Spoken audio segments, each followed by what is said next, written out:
Hello listeners, and welcome. This time I bring you an old tale of a little girl who continues to be misunderstood on her journey through a wonderland of insanity. Published in 1865 and written by Lewis Carroll, it's a great example of literary nonsense, and my personal favorite children's tale, for which the original 42 wood-engraved illustrations were provided by John Tenniel. The story has a sequel titled Through the Looking Glass, published in 1871, and if you'd like to hear it covered in our little nook of the web, do let me know. The tale is, of course, Alice's Adventures in Wonderland. This is Argent Stag, here to soothe the midnight hour. Chapter 1. Down the Rabbit Hole. Alice was beginning to get very bored. She and her sister were sitting under the trees. Her sister was reading, but Alice had nothing to do. Once or twice she looked into her sister's book, but it had no pictures or conversations in it. And what's the use of a book, thought Alice, without pictures or conversations? She tried to think of something to do, but it was a hot day and she felt very sleepy and stupid. She was still sitting and thinking when suddenly a white rabbit with pink eyes ran past her. There was nothing really strange about seeing a rabbit, and Alice was not very surprised when the rabbit said, oh dear, I shall be late." Perhaps it was a little strange, Alice thought later, but at the time she was not surprised. But then the rabbit took a watch out of his pocket, looked at it, and hurried on. At once Alice jumped to her feet. "I've never before seen a rabbit with either a pocket or a watch to take it out of," she thought, and she ran quickly across the field after the rabbit. She did not stop to think, and when the rabbit ran down a large rabbit hole, Alice followed it immediately. After a little way, the rabbit hole suddenly went down, deep into the ground. Alice could not stop herself falling, and down she went too. It was a very strange hole. Alice was falling very slowly, and she had time to think and to look around her. She could see nothing below her because it was too dark, but when she looked at the sides of the hole, she could see cupboards and books and pictures on the walls. She had time to take things out of a cupboard, look at them, and then put them back in a cupboard lower down. "Well," thought Alice, "after a fall like this, I can fall anywhere. I can fall downstairs at home and I won't cry or say a word about it." Down, down, down. "How far have I fallen now?" Alice said out loud to herself. "Perhaps I'm near the center of the earth. Let me think. That's 4,000 miles down." Alice was very good at her school lessons and could remember a lot of things like this. Down, down, down. Would she ever stop falling? Alice was very nearly asleep when, suddenly, she was sitting on the ground. Quickly, she jumped to her feet and looked around. She could see the white rabbit, who was hurrying away and still talking to himself. "Oh, my dear Whiskers," he was saying. "How late it's getting." Alice ran after him like the wind. She was getting very near him when he suddenly turned a corner.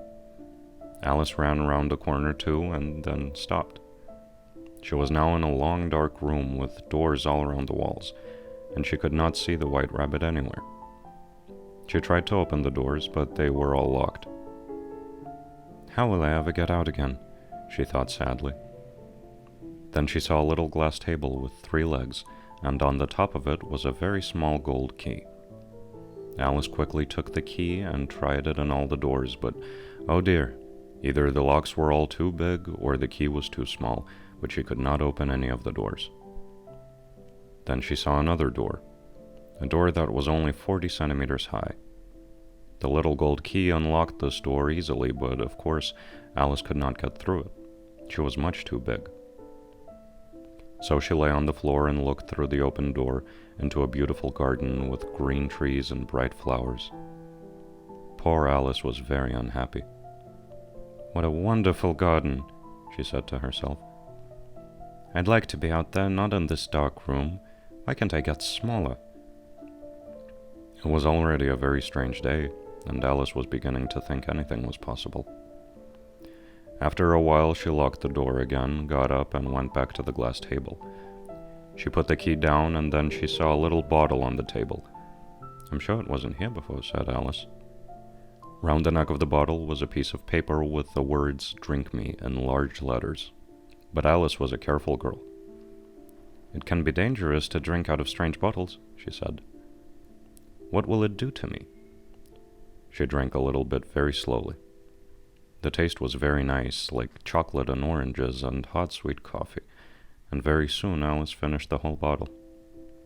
What a strange feeling, said Alice. I think I'm getting smaller and smaller every second.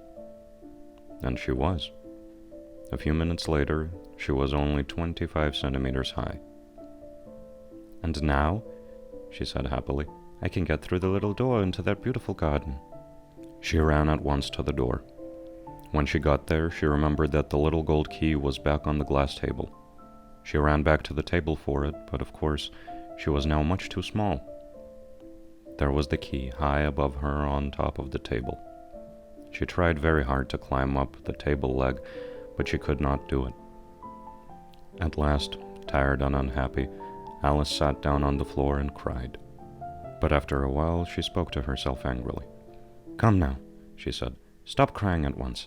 What's the use of crying? She was a strange child, and often talked to herself like this. Soon she saw a little glass box near her on the floor. She opened it and found a very small cake with the words, "Eat me," on it. Nothing could surprise Alice now. Well, I'll eat it, she said. If I get taller, I can get the key off the table, and if I get smaller, I can get under the door. One way or another, I'll get into the garden, so it doesn't matter what happens. She ate a bit of the cake, and then put her hand on top of her head. Which way, she asked herself, a little afraid. Nothing happened. This was not really surprising. People don't usually get taller or shorter when they eat cake, but a lot of strange things were happening to Alice today. It will be very boring, she said, if nothing happens. So she went on eating, and very soon the cake was finished. Chapter 2. The Pool of Tears. Curiouser and curiouser, said Alice. She was very surprised, and for a minute she forgot how to speak good English.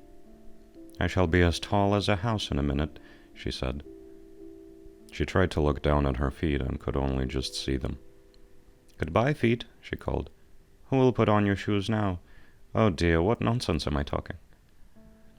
Just then her head hit the ceiling of the room. She was now about 3 meters high. Quickly she took the little gold key from the table and hurried to the garden door. Poor Alice. She lay on the floor and looked into the garden with one eye. She could not even put her head through the door. She began to cry again, and went on crying and crying. The tears ran down her face, and soon there was a large pool of water all around her on the floor. Suddenly she heard a voice, and she stopped crying to listen. Oh, the Duchess, the Duchess! She'll be so angry. I'm late, and she's waiting for me. Oh dear, oh dear! It was the White Rabbit again. He was hurrying down the long room with some white gloves in one hand and a large fan in the other hand. Alice was afraid, but she needed help. She spoke in a quiet voice. Oh, please, sir. The rabbit jumped wildly, dropped the gloves and the fan, and hurried away as fast as he could. Alice picked up the fan and the gloves. The room was very hot, so she began to fan herself while she talked. Oh dear, how strange everything is today. Did I change in the night? Am I a different person today? But if I'm a different person, then the next question is, who am I? Ah, that's the mystery.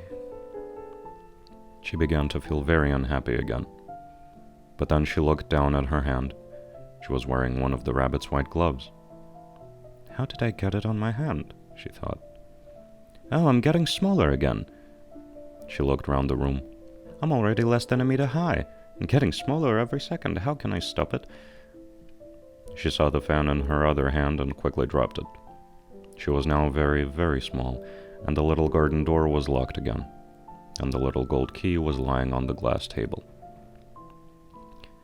Things are worse than ever, thought poor Alice. She turned away from the door and fell into salt water right up to her neck. At first she thought it was the sea, but then she saw it was the pool of tears, her tears. Crying makes a lot of tears when you are 3 meters tall.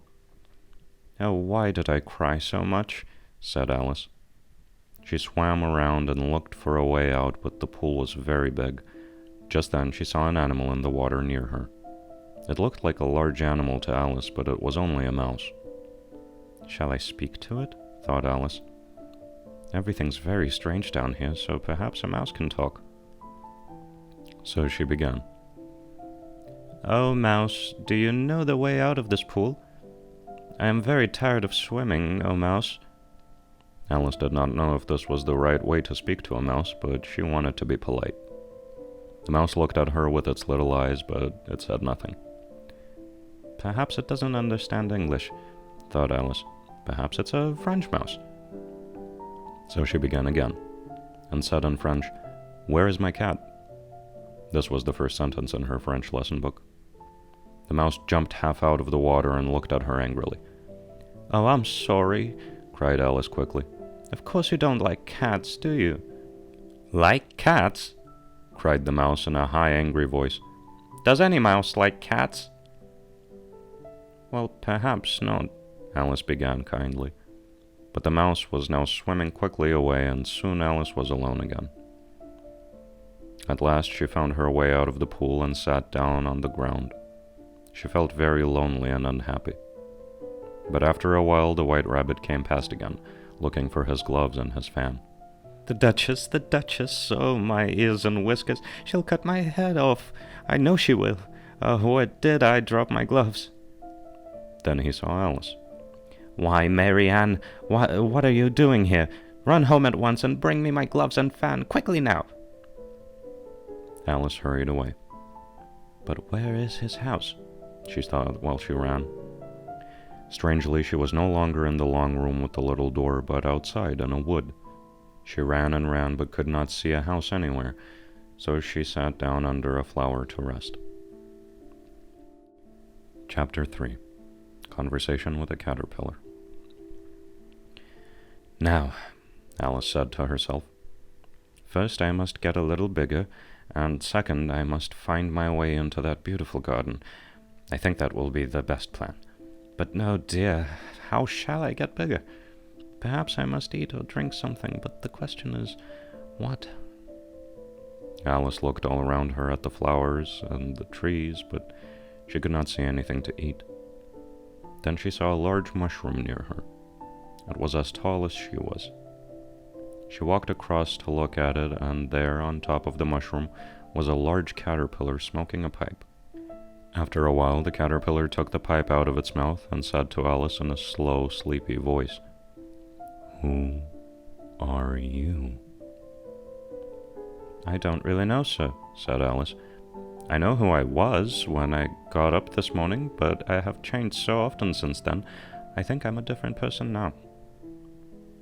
What do you mean by that? Said the caterpillar. Explain yourself. I can't explain myself, sir, said Alice, because I'm not myself, you know. I don't know, said the caterpillar. It's difficult to describe, Alice replied politely. 1 minute I'm very small, the next minute I'm as tall as a house, and then I'm small again. Usually I stay the same all day, and changing so often feels very strange to me. You, said the caterpillar in a very unfriendly voice. Who are you? They were now back at the beginning of their conversation, which was not helpful. Alice felt a little cross and decided to walk away. Come back, the caterpillar called after her. I've something important to say. This sounded better, so Alice turned back. Never get angry, said the caterpillar. Is that all? Said Alice, trying not to be angry. No, said the caterpillar. For some minutes it smoked its pipe and did not speak, but at last it took the pipe out of its mouth and said, "So you've changed, have you? How tall do you want to be?" "I would like to be a little larger, sir, please," said Alice. 8 centimeters is really very small. For a while the caterpillar smoked its pipe. Then it shook itself, got down off the mushroom, and moved slowly away into the grass. It did not look back at Alice, but said, "One side will make you taller, and the other side will make you shorter." "One side of what?" thought Alice to herself. She did not say it aloud, but the caterpillar said, "Of the mushroom." Then it moved away into the wood. Alice looked at the mushroom carefully, but it was round. It did not have sides. At last she broke off a piece in each hand from opposite sides of the mushroom. She ate some of the piece in her left hand and waited to see what would happen. A minute later, her head was as high as the tallest tree in the wood, and she was looking at a sea of green leaves. Then a bird appeared and began to fly around her head, screaming, egg thief, go away." "I'm not an egg thief," said Alice. "Oh no?" said the bird angrily. "But you eat eggs, don't you?" "Well, yes, I do, but I don't steal them," explained Alice quickly. "We have them for breakfast, you know." "Then how do you get them if you don't steal them?" screamed the bird. This was a difficult question to answer. So Alice brought up her right hand through the leaves and ate a little from the other piece of the mushroom. She began to get smaller at once, and very carefully she ate first from one hand, then from the other, until she was about 25 centimeters high. "That's better," she said to herself, "and now I must find that garden." She began to walk through the wood, and after a while she came to a little house. Chapter 4. The Cheshire Cat. There was a boy outside the door, with a large letter in his hand. He was dressed like a boy, but his face was very like a fish, Alice thought. The fish boy knocked at the door, and a second later a large plate came flying out of an open window. "A letter for the Duchess," the fish boy shouted. He pushed the letter under the door and went away. Alice went up to the door and knocked, but there was a lot of noise inside and nobody answered, so she opened the door and walked in. She found herself in a kitchen, which was full of smoke. There was a very angry cook by the fire, and in the middle of the room sat the Duchess, holding a screaming baby. Every few minutes a plate crashed to the floor. There was also a large cat, which was sitting on the chair and grinning from ear to ear. "Please," Alice said politely to the Duchess, "why does your cat grin like that?"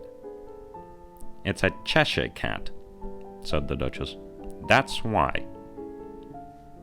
"I didn't know that cats could grin," said Alice. "Well, you don't know much," said the Duchess. Another plate crashed to the floor and Alice jumped. "Here," the Duchess went on, "you can hold the baby for a bit if you like. The Queen has invited me to play croquet, and I must go and get ready." She pushed the baby into Alice's arms and hurried out of the room. "Oh, poor little thing," said Alice, looking at the baby, which had a very strange face. She took it outside into the wood and walked around under the trees. Then the baby began to make strange noises, and Alice looked into its face again. Its eyes were really very small for a baby, and its nose now looked very like a nose of a pig. "Don't make noises like that, my dear," said Alice. "It's not polite. You're beginning to sound like a pig." But a few minutes later, there was no mistake. It was a pig. Alice put it carefully on the ground, and it ran quietly away on its 4 legs into the wood. "I'm pleased about that," Alice said to herself. "It will be a good-looking pig, but it would be terrible to be a child with a face like that." She was thinking about pigs and children when she suddenly saw the Cheshire Cat in a tree.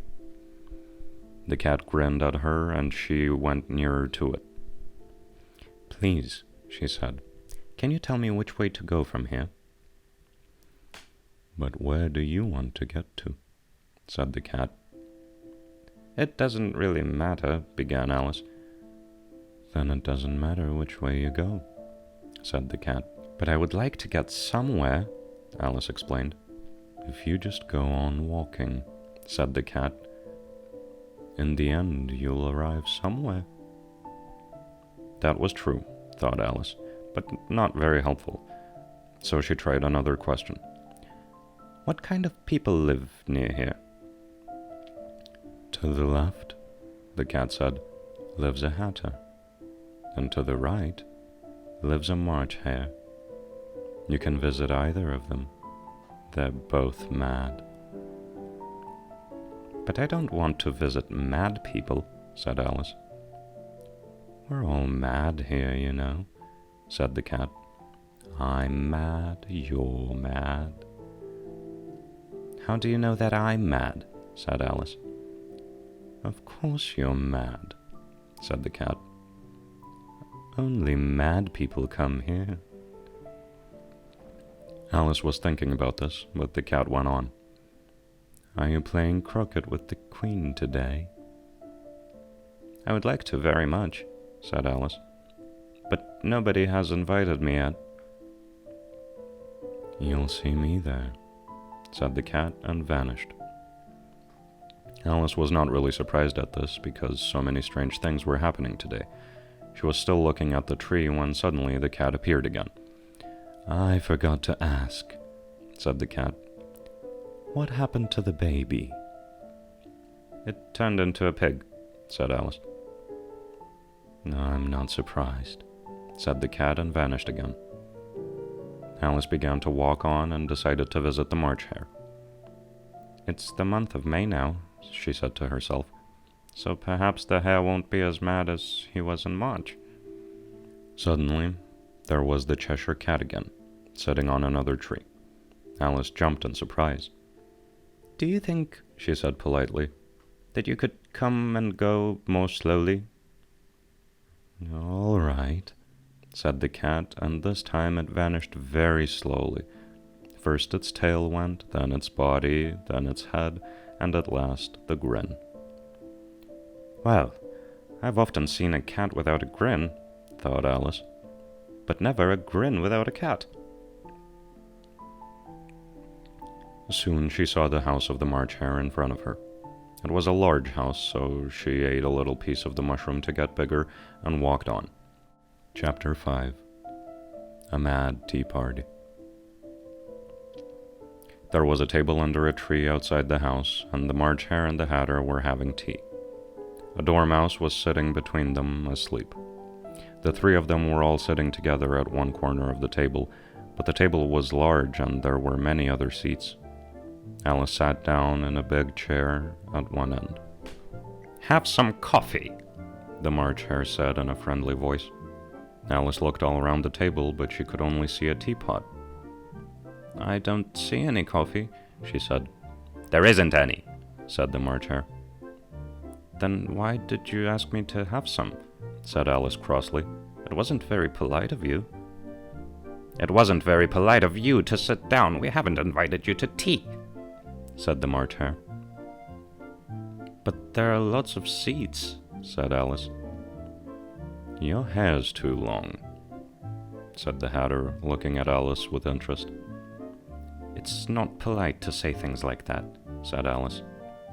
The hatter looked surprised, but he said, Why is a bird like a desk? Alice was pleased. She enjoyed playing word games, so she said, That's an easy question. Do you mean you know the answer? Said the March hare. Yes, said Alice. Then you must say what you mean, said the March hare. I do, Alice said quickly. Well, I mean what I say, and that's the same thing, you know. No, it isn't, said the hatter. Listen to this. I see what I eat means one thing, but I eat what I see means something very different. Alice did not know what to say to this, so she took some tea and some bread and butter while she thought about it. The dormouse woke up for a minute and then went back to sleep. After a while, the hatter took out his watch and shook it, then looked at it sadly. 2 days slow. I told you that butter wasn't good for watches, he said angrily at the March Hare. It was the best butter, said the March Hare sadly. Alice was looking at the watch with interest. It's a strange watch, she said. It shows the day of the week, but not the time. But we know the time, said the Hatter. It's always 6 o'clock here. Alice suddenly understood. Is that why there are all these cups and plates? She said. It's always tea time here, and you go on moving round the table. Is that right? But what happens when you come to the beginning again? Don't ask questions, said the March Hare crossly. You must tell us a story now. But I don't know any stories, said Alice. Then the March Hare and the Hatter turned to the Dormouse. Wake up, Dormouse, they shouted loudly in its ears. Tell us a story. Yes, please do, said Alice. The Dormouse woke up and quickly began to tell a story. But a few minutes later it was asleep again. The March Hare poured a little hot tea onto its nose, and the Hatter began to look for a clean plate. Alice decided to leave and walked away into the wood. She looked back once, and the March Hare and the Hatter were trying to put the Dormouse into the teapot. Well, I won't go there again, said Alice. What a stupid teapotty that was. Just then she saw a door in one of the trees. How curious, she thought, but everything is strange today. I think I'll go in. So she went in, and there she was, back in the long room with the little glass table. At once she picked up the gold key from the table, unlocked the little door into the garden, and then began to eat a piece of mushroom. When she was down to about 30 centimeters high, she walked through the door, and then, at last, she was in the beautiful garden with its green trees and bright flowers. Chapter 6. The Queen's Game of Cricket. Near the door there was a rose tree and 3 gardeners who were looking at the roses in a very worried way. What's the matter? Alice said to them. You see, miss, said the first gardener, these roses are white, but the Queen only likes red roses, and she... The Queen! Said the second gardener suddenly, and at once the 3 gardeners lay down flat on their faces. Alice turned around and saw a great crowd of people. It was a pack of cards, walking through the garden. There were clubs, they were the soldiers, and diamonds, and 10 little children, they were the hearts. Next came some kings and queens. Then Alice saw the white rabbit, and behind him the knave of hearts. And last of all came the king and queen of hearts. When the crowd came near to Alice, they all stopped and looked at her, and the Queen said, Who are you? My name is Alice, your Majesty, said Alice very politely, but she thought to herself, They're only a pack of cards. I don't need to be afraid of them. And who are these? Said the Queen, looking at the 3 gardeners. Then she saw the white roses, and her face turned red and angry. Off with their heads, she shouted, and soldiers hurried up to take the gardeners away. The Queen turned to Alice. Can you play cricket? She shouted. Yes, shouted Alice. Come on, then, shouted the Queen. The crowd began to move on, and Alice went with them. It's a very fine day, said a worried voice in her ear. Alice saw that the white rabbit was by her side. Very fine, said Alice. Where's the Duchess? Shh, said the rabbit in a hurried voice. She's in prison, waiting for execution. What for? Said Alice. But just then the Queen shouted, Get to your places! And the game began. It was the strangest game of cricket in Alice's life. The balls were hedgehogs, and the mallets were flamingos, and the hoops were made by soldiers who turned over and stood on their hands and feet. Alice held her flamingo's body under her arm, but the flamingo turned its long neck first this way and then that way. At last Alice was ready to hit the ball with the flamingo's head. But then the hedgehog was tired of waiting and was walking away across the cricket ground. And when both the flamingo and the hedgehog were ready, there was no hoop. The soldiers were always getting up and walking away. It really was a very difficult game, Alice thought. The players all played at the same time, and they were always arguing and fighting for hedgehogs. Nobody could agree about anything. Very soon the queen was wildly angry and went around shouting, "Off with his head! Off with her head!" about once a minute. Alice began to feel worried. The queen is sure to argue with me soon, she thought. And what will happen to me then? They're cutting people's heads off all the time here. I'm surprised there is anyone left alive. But then she saw something very strange. She watched very carefully, and after a minute or two, she saw that the thing was a grin. It's the Cheshire Cat, she said to herself. Now I'll have somebody to talk to. How are you getting on? Said the cat, when its mouth appeared. Alice waited. I can't talk to something without ears, she thought. Slowly the cat's eyes, then its ears, and then the rest of its head appeared. But it stopped at the neck, and its body did not appear. Alice began to tell the cat all about the game.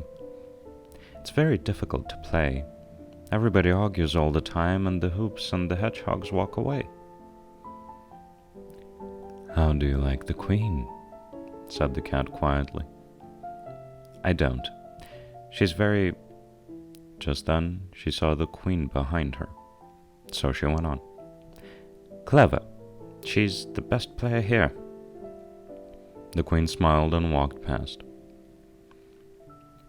Who are you talking to? Said the king.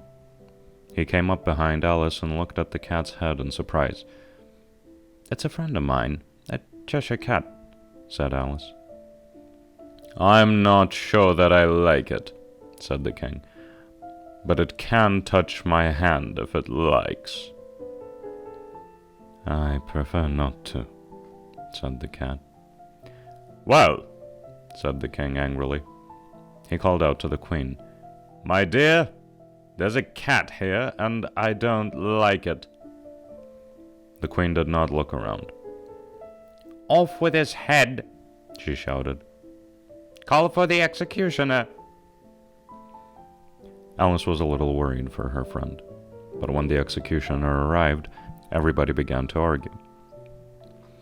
I can't cut off a head if there isn't a body to cut it off from. You can cut the head off from anything that's got a head, said the king. If somebody doesn't do something quickly, said the queen, I'll cut everybody's heads off. Nobody liked that plan very much, so they all turned to Alice.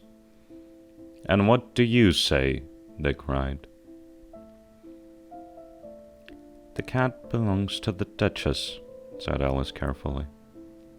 Perhaps you could ask her about it. She's in prison, the queen said to the executioner. Bring her here at once. But then the cat's head slowly began to vanish, and when the executioner came back with the Duchess, there was nothing there. The king ran rapidly up and down looking for the cat, and the Duchess put her arm around Alice.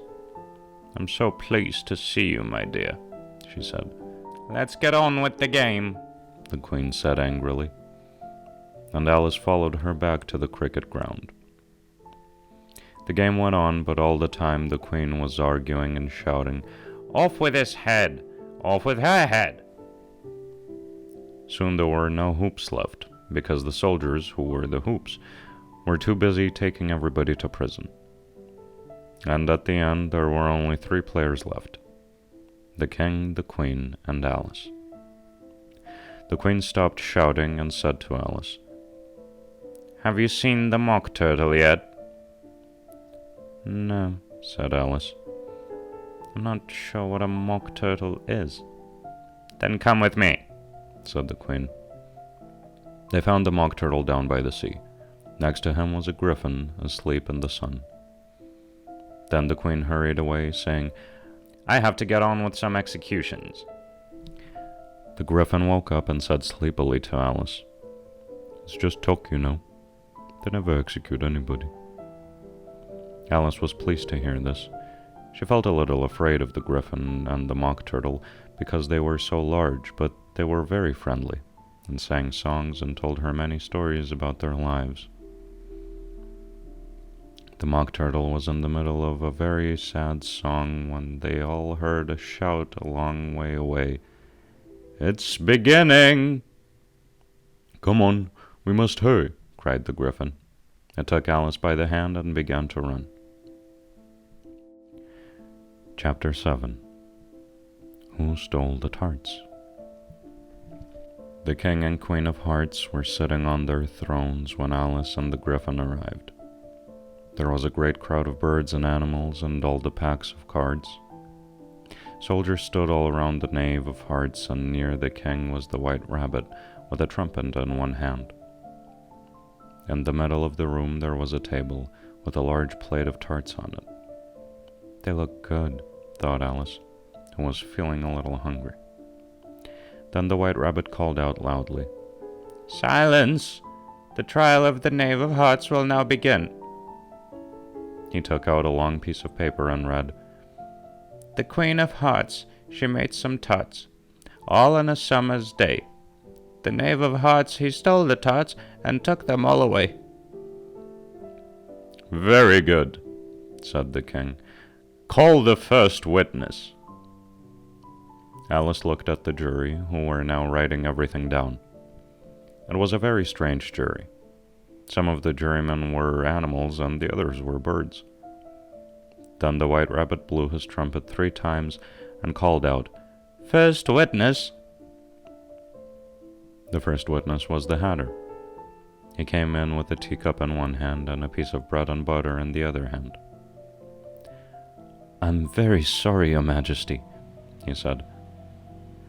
I was in the middle of tea when the trial began. Take off your hat, the king said. It isn't mine, said the Hatter. Stolen! Write that down, the king said to the jury. I keep hats to sell, explained the Hatter. I don't have a hat myself. I'm a hatter.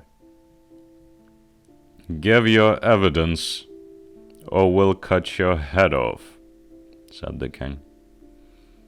The Hatter's face turned white. I'm a poor man, Your Majesty, he began in a shaking voice. Just then Alice had a strange feeling. After a minute or two, she understood what it was. Don't push like that, said the Dormouse, who was sitting next to her. I'm nearly falling off my seat. I'm very sorry, Alice said politely. I'm getting bigger and taller, you see. Well, you can't do that here, said the Dormouse crossly, and he got up and moved to another seat.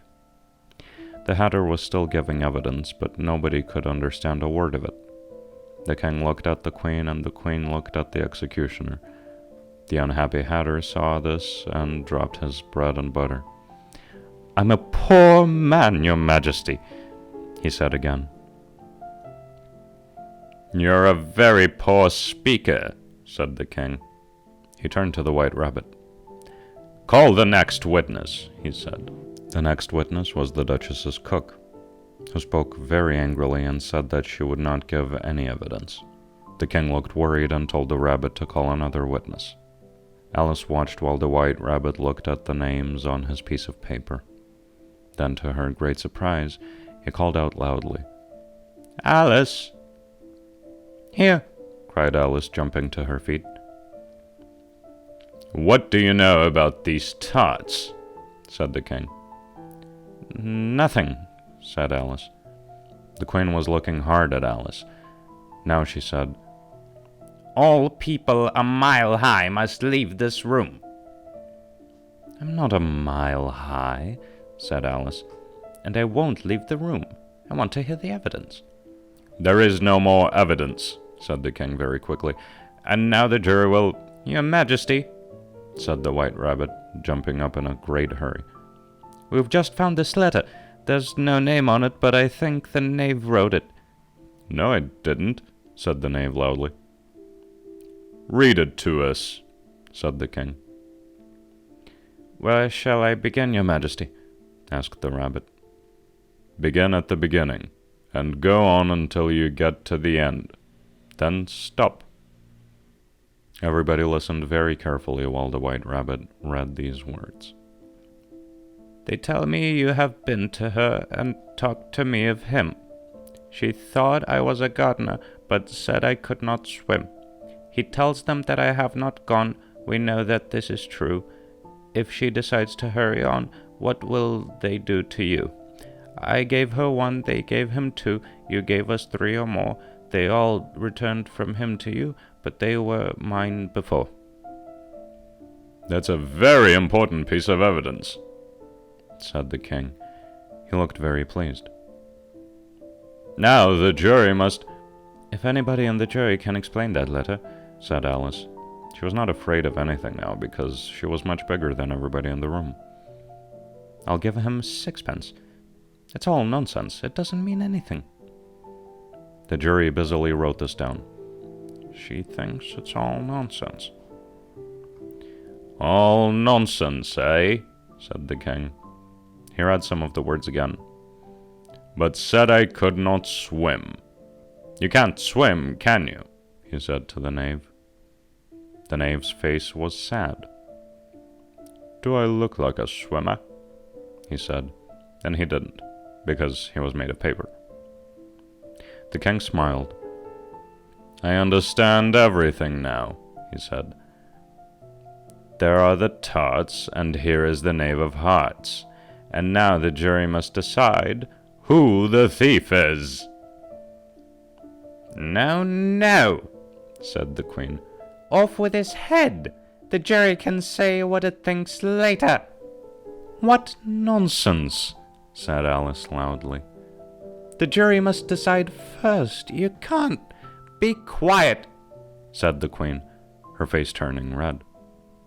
I won't, said Alice. Off with her head, screamed the queen. Nobody moved. It doesn't matter what you say. You're only a pack of cards, said Alice.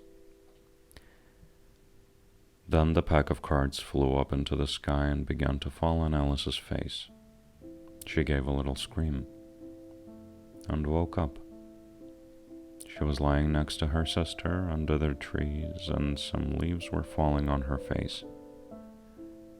Wake up, Alice, dear, said her sister. You've been asleep a long time. Oh, I've had a very curious dream, said Alice, and she told her sister all about the strange adventures in her wonderful dream. The end. Well, there it is, listeners. A bona fide classic in media, ending with the cliché, it was all a dream trope. This, of course, didn't stop future iterations of Alice to take on different forms and shapes, ranging from American McGee's Alice and Alice Madness Returns to Tim Burton's movie interpretation, with smaller games such as Frambeau taking inspiration, among so many other pieces of media taking breath from this small story. I personally nearly developed a couple personalities while trying to switch between so many voices so fast, and my apologies for my attempt at a British accent. I promise I'm working on it. Either way, if you're around for these closing words, I thank you kindly. Let me know what you thought of my attempt at this little piece of nonsense, and let me know what you'd like to hear next. I hope you enjoyed, and thank you for listening.